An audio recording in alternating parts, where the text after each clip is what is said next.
Amén. Bueno, continuamos hoy estamos teniendo un culto especial, ¿verdad?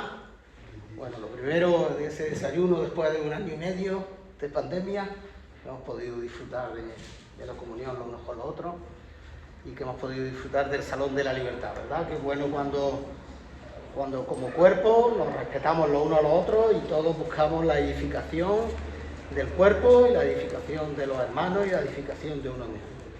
Eso es bueno y es sano. Muy bien, hoy, bueno, sabéis que, si no lo sabéis, ahí está puesto, ¿verdad? Hoy se celebra, iba a decir en todo el mundo, pero la verdad que no es en todo el mundo, pero sobre todo en la Europa del Norte se celebra el Día de la Reforma. El domingo pasado, cuando salíamos de aquí de Fuentepiedra, después del culto, yo siempre escucho las noticias y los domingos hay un programa que se llama Noticias Fin de Semana, que está muy bien porque te hablan de música, aparte de las noticias pues te van mezclando y tal. Y entonces estaban anunciando lo que se celebraba el domingo siguiente. Y era el día de no sé qué, el día de no sé cuánto, había un montón de... Pero no mencionaron el Día de la Reforma. Entonces yo inmediatamente llegué a mi casa, le mandé un Twitter, digo, oye, se me ha olvidado poner el Día de la Reforma. No sé si hoy cuando vuelva para mi casa harán mención o no, aunque hoy también es el Día de la Reforma, pero yo se lo mandé para que lo sepan, a Onda Cero. Siempre que os pase algo de esto, yo siempre lo hago y nunca me ha pasado nada. La verdad que pocas veces no hacen caso, pero hay que seguir sumando, ¿verdad? Hay que seguir poniendo ahí nuestro granito de arena. ¿Por qué celebramos el Día de la Reforma? ¿Por qué celebrar el Día de la Reforma? Fijaros, me resulta interesante, sabéis que otro año he puesto el punto en la historia, para que conociéramos la historia. Hoy no voy a hablar de la historia yo creo que es por todos conocida, ¿verdad? Un monje agustino, Martín Lutero, alemán, pues tiene una crisis de fe profunda y entonces entrega su vida a Dios, pero en el convento no llega a encontrar la paz con Dios. Entonces su padre espiritual le recomienda que visite el Vaticano y que haga obras piadosas en el Vaticano. Y este hombre cuando va al Vaticano lo que se encuentra allí es un mercado. Se vendía de todo, y que si subía la escalera, y que si hacía esto, y que se compraba esto, y que se compraba lo otro, y que si esta reliquia, que si lo otro. Y entonces vino de su visita al Vaticano con una crisis profunda, todavía más profunda de fe. Y él empieza a estudiar la Biblia, pero en los originales, en el texto original, cosa que estaba reservada solamente para los que tenían cierta categoría dentro del clero católico. Y él la tenía porque él era un doctor en teología. Iba para abogado, pero a través de una experiencia lo dejó. Así que ganamos un gran teólogo, pero los abogados perdimos un gran abogado. Pero bueno, me quedo con el teólogo. Y empieza a estudiar los originales, y estudiando la Biblia en original encuentra lo que le da paz. Un texto radical en la vida de Lutero. Y creo que en la vida de cada uno de nosotros. Yo creo que si pregunto me lo vais a saber decir. ¿Qué texto fundamental, estudiando el libro de Romanos, él lo coge como bandera? ¿Quién me lo sabe decir? De uno en uno, por favor, ¿no? El justo por la fe vivirá. Mas el justo por la fe vivirá. Mas el justo por la fe vivirá. Un texto profético, pero él lo empieza a desarrollar en ese estudio que hace de la Carta de los Romanos. Y de ahí nace todo el movimiento protestante. ¿Por qué? Porque él, a raíz de ahí, bueno, sabéis que históricamente era justo cuando el Papa quiere construir la Capilla Sixtina y entonces necesitaba dinero, y entonces para conseguir dinero, pues, inventó algo, o sacó una doctrina de la manga, no de la Biblia, en la cual el propio Papa podía dar el perdón de pecados, y entonces lo hacía a través de la venta de indulgencias. Si tú comprabas una indulgencia, te eran perdonados tus pecados, presentes, pasados y futuros. Y lo más importante, podías comprar indulgencia por aquella persona, familiar tuyo, conocido, querido, que había muerto. Y entonces pues aquello era un escándalo, ¿verdad? Se convirtió en un escándalo. Había predicadores de indulgencias. Martín Tessel, el más famoso, enfrentó directamente, y Lutero lo confrontó directamente con argumentos teológicos. Este hombre vendía la indulgencia y decía una frase que hoy día diríamos que es super marketing, super comercial, super youtuber, yo qué sé, lo tendría todo el Martín Tessel. Dice, así como la moneda de plata o de oro toca el fondo del cofre, el alma queda liberada del purgatorio. Fijaros, y si no habéis visto la película de Lutero, buscadla. Hoy día se pueden buscar en muchas páginas y la puedes ver. Es impresionante como la puesta en escena, que había que transportarse a la mentalidad de aquel siglo, ¿verdad? Así que él, en contra de todo eso, va y clava 95 tesis en la puerta de la iglesia de Wittenberg. ¿Por qué clavar las 95 tesis, que eran 95 argumentos en contra de todo lo que estaba pasando con la indulgencia?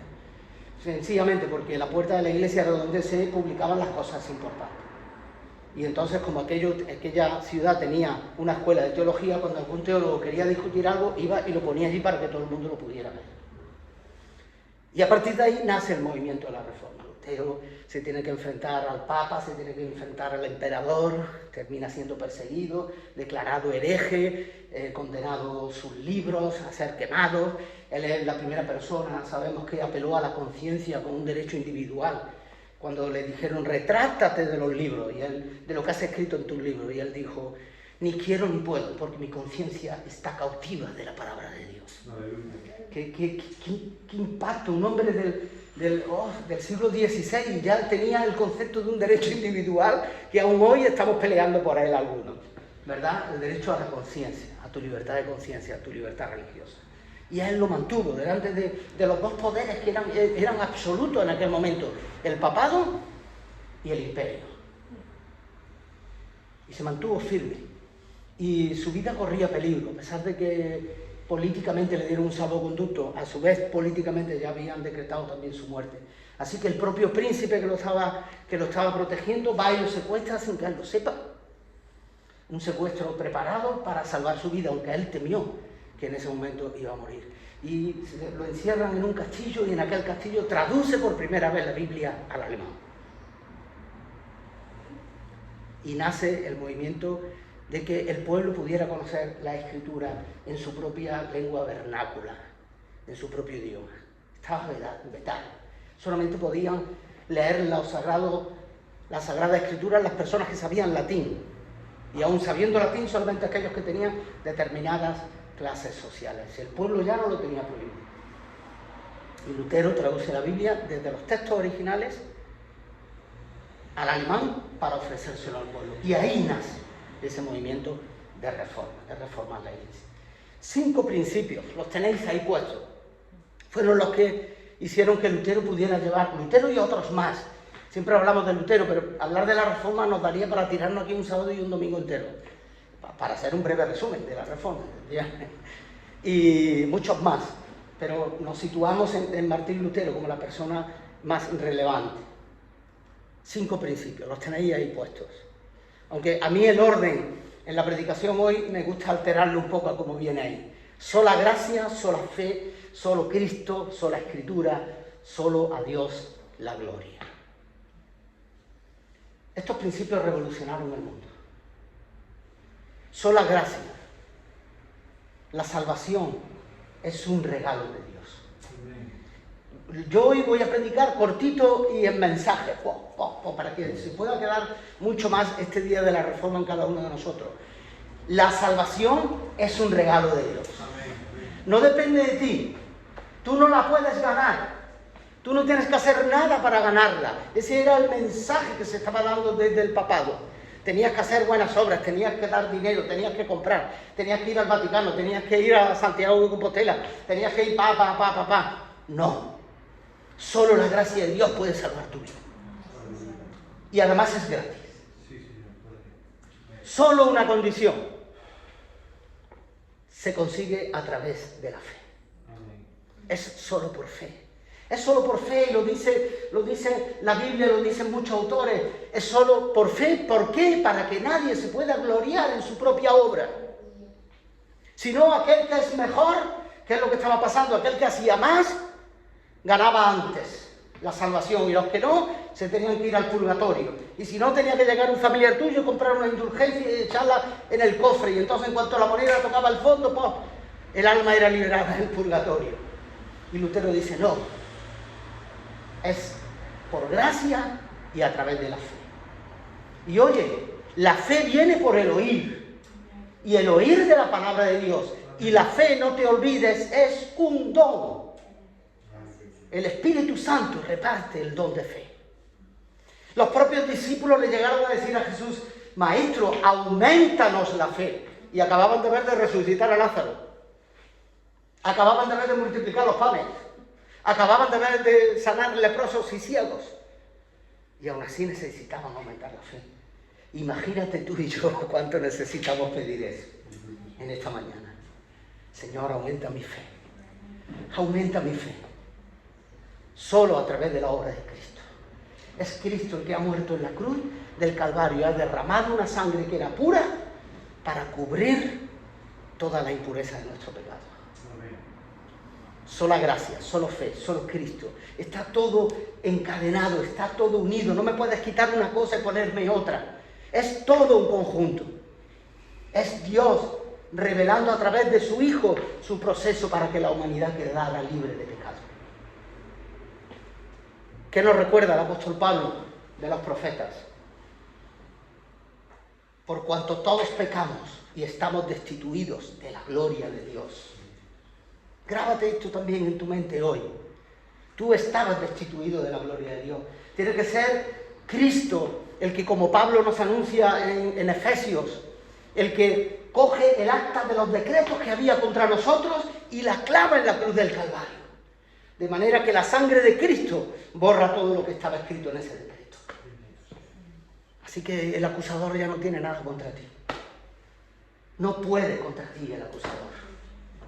A veces somos atacados por el enemigo, ¿verdad? Y el enemigo sabe nuestras debilidades, las conoce perfectamente y te ataca, te dice: es que eres así, es que has hecho esto de esta manera, es que pensaste de la otra, es que te apartaste de no sé qué, En ese momento, ten fe en la obra redentora de Cristo y esa gracia, esa salvación gratuita, acógela en ti y dile al enemigo, con el escudo de la fe, con el que puedes apagar los dardos incendiados que vienen del enemigo: apártate de mí, Satanás, porque yo sé quién he creído y yo sé que mi Redentor vive.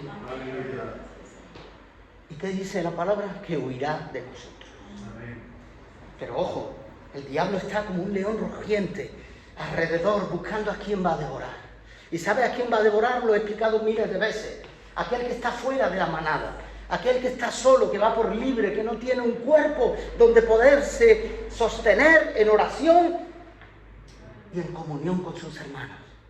A ese ataca el enemigo, al que ve solo, al que ve desvalido. Sola escritura. Ya no nos valen los dogmas. Está la palabra de Dios.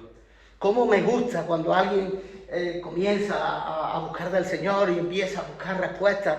Y me encanta decirle: mira, el Espíritu Santo te va a dar todas las respuestas porque están en la palabra de Dios. Solamente abre la palabra de Dios y déjate enseñar por Él. Luego vendrán tus dudas, vendrá tu consejería, vendrá en el momento en el que te tengamos que acompañar. Para eso están los ministerios. Dios ha puesto ministerios en su iglesia y lo ha puesto para edificación de la iglesia. Y estoy acabando, me queda solamente a Él toda la gloria. Imaginaros aquel tiempo donde los papas luchaban con los reyes a ver quién tenía más poder, a ver quién era más poderoso, a ver quién tenía más territorio, más reinos. Los obispos peleaban con los príncipes y había una gran disputa entre el poder temporal y el poder divino, a ver quién podía más. Y entonces la Reforma establece el principio que hace como de paraguas para todo, ¿verdad? La gloria es para Él. La gloria es para... No busquen nunca la gloria de los hombres. Maldito el hombre que confiara en otro hombre. Lo dice la palabra, no lo digo yo. A Él tiene que ser la gloria. Es verdad que Dios puede estar poniendo en una persona un don y puede la gente: oh, no, qué don más bonito. Huye de los halagos de la gente y entiende que ese don que Dios te ha dado es gratuito. Tienes que sostenerlo en la fe. Ha sido por la obra de Cristo y todo lo que no esté en la palabra de Dios, deséchalo. Y yo creo que esa sería la mejor forma de honrar hoy la memoria de todos los que tuvieron que pelear, pero muy difícil. Algunos pagaron con su vida, fueron quemados en las hogueras. Algún día hablaremos también de la traducción de la Biblia y tomaremos tiempo para ver cuántos mártires españoles supusieron para que nosotros podamos tener este mensaje en nuestra propia lengua. Pero hoy honramos la memoria de aquellos que pudieron ser protestantes porque protestaron delante del emperador también. De ahí viene la palabra protestante. Porque los príncipes mismos dijeron, esto no puede ser, esto merece una protesta. Y entonces, como elevaron una protesta al emperador, les llamaron protestantes. Y de ahí que a nosotros nos digan protestantes. Bendito sea Dios, si por eso me llaman protestante. Así que celebremos el Día de la Reforma, 31 de octubre, de esta forma, celebrando los cinco principios que esa reforma transformaron el mundo, y en un tiempo muy difícil en el que pelear contra el papado era prácticamente una derrota segura. Amén. Amén. Señor os bendiga. Amén. Nos vamos a preparar para